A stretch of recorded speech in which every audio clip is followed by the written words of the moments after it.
राधे राधे दोस्तों, आज हम सुनेंगे पितरों की कहानी पितृकृपा। एक समय की बात है, दो भाई बहन थे। दोनों का विवाह हो चुका था और दोनों के दो दो बेटे थे।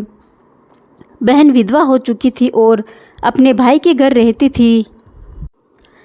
इस बात से उसकी भाभी बहुत नाराज़ रहती थी।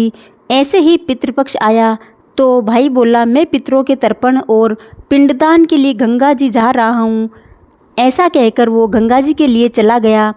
भाई के जाते ही भाभी ने बाहर खेत में ननंद और उसके बच्चों की झोपड़ी डलवा दी। अपने बच्चों के साथ वह झोपड़ी में रहने लगी। सुबह शाम भाई के घर जाकर घर का सारा काम कर आती थी।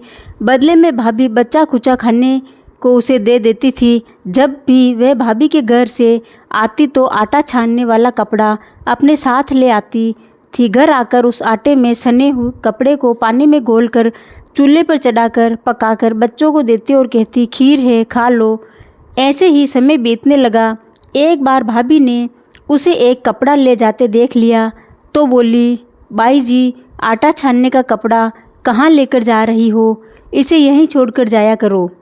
उसने वैसा ही किया। उस दिन भाभी ने उसे बचा कुचा भोजन भी नहीं दिया और बोली, कल आपकी माँ का श्राद्ध है, बिना बुलाए तो आना मत। हाँ, आंगन में लगा ये पीपल का पेड़ अगर अपनी जगह से हिले तो आ जाना। ये सुनकर वो बेहद दुखी हुई और रोती रोती अपने घर चली गई। घर पहुंची तो बच्चे बोले, माँ भूख लगी है, कुछ खाने को दो। वे बच्चों से बोली, बेटा आज हम सब का उपवास है, भूखे ही सो जाओ। अगले ही दिन बच्चे बोले, मम्मी ने कहा था कि आज नानी का श्राद्ध है तो चलो वहाँ चलते हैं। तो वह बोली, बेटा मामी ने कहा था कि आंगन का पीपल का पेड़ अगर अपनी जगह से हिले तो आ जाना। तुम बताओ, कभी पेड़ हिलता है? पत्ते हिलते हैं, टहनियाँ हिलती है, कभी पेड़ को हिलते नहीं देखा। उसने बच्चों को समझाया कि बिना बुलाए नहीं जाना चाहिए। शाम हुई तो उसके भतीजे आए और बोले, बुआ माँ ने भोजन भेजा है। उसने देखा तो भोजन के नाम पर 2 सूखी रोटियों के ऊपर थोड़े से चावल रखे थे। ये देखकर उसे बहुत क्रोध आया और अपने बच्चों से बोली, इसे झोपड़ी के ऊपर फेंक दो। और वे भूखे ही अपने बच्चों को लेकर सो गई।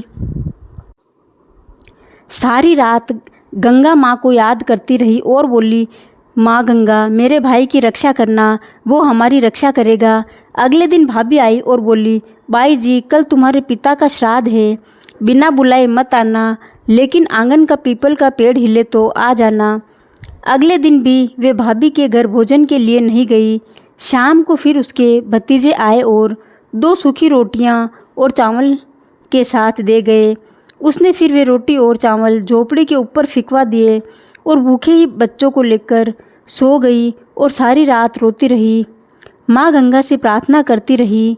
इसी तरह पितृपक्ष के 16 दिन बीत गए और उसका भाई वापस आया तो उसने देखा उसके घर के आंगन में कीचड़ ही कीचड़ भरा है। तो वह पत्नी से पूछने लगा, ये कैसा कीचड़ है? मेरी बहन और भांजे कहाँ हैं और ये कीचड़ कैसा है? तो उसकी पत्नी बोली, श्राद्ध के पूरे 16 दिनों तक मैंने तुम्हारी बहन और भांजों के पैर कच्चे दूध से धोए हैं, इसीलिए यहाँ ये कीचड़ हो रहा है। तुम्हारे पीछे से मैंने उनकी खूब सेवा करी, खीर पूड़ी खिलाई, फिर भी वो मुझसे नाराज़ होकर खेत में झोपड़ी डालकर रह रही है।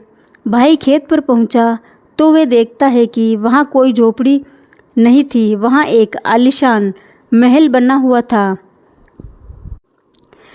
जिसके आंगन में उसके भतीजे खेल रहे थे। उसने जाकर अपनी बहन से कहा, बहन ये सब क्या है? तब उसने अपने भाई को सारी बात बताई और बोली, भाई जो तेरे आंगन में कीचड़ है वो कच्चे दूध से नहीं बल्कि भाभी के व्यवहार से, जो मैं दिन रात रोती थी, उन आंसुओं का कीचड़ है। माता पिता के श्राद्ध पर भाभी ने वहाँ पीपल का पेड़ हिले तो आ जाना, बिना बुलाए मत आना। पीपल का पेड़ हिला नहीं तो हम गए नहीं। और शाम को उन्होंने 2 रोटी और चावल भिजवाए, जिससे गुस्से में मैंने झोपड़ी के ऊपर फेंक दिए। माता पिता के आशीर्वाद तेरे साथ और गंगा मैया की कृपा से ये सूखी रोटियां सोने और चावल हीरे मोतियों में बदल गई, जिसके प्रभाव से ये सब हुआ है। भाई ने अपनी बहन से अपनी पत्नी की गलती की माफ़ी मांगी और घर चलने को कहा। तब बहन बोली, भाई गंगा मैया ने तेरी रक्षा करी, तू हमारी रक्षा करेगा, लेकिन अब हम यहीं रहेंगे। ये सुनकर भाई ने अपने माता पिता को याद किया और बोला, मेरे पितरों, जैसे मेरी बहन और भांजों की रक्षा करी, वैसे उनके दुख काटे, वैसे सबके काटना, सबकी रक्षा करना। तो दोस्तों, पितृपक्ष की ये कहानी आपको कैसी लगी कमेंट बॉक्स में बताएं और इस चैनल को लाइक, शेयर और सब्सक्राइब ज़रूर करें। धन्यवाद।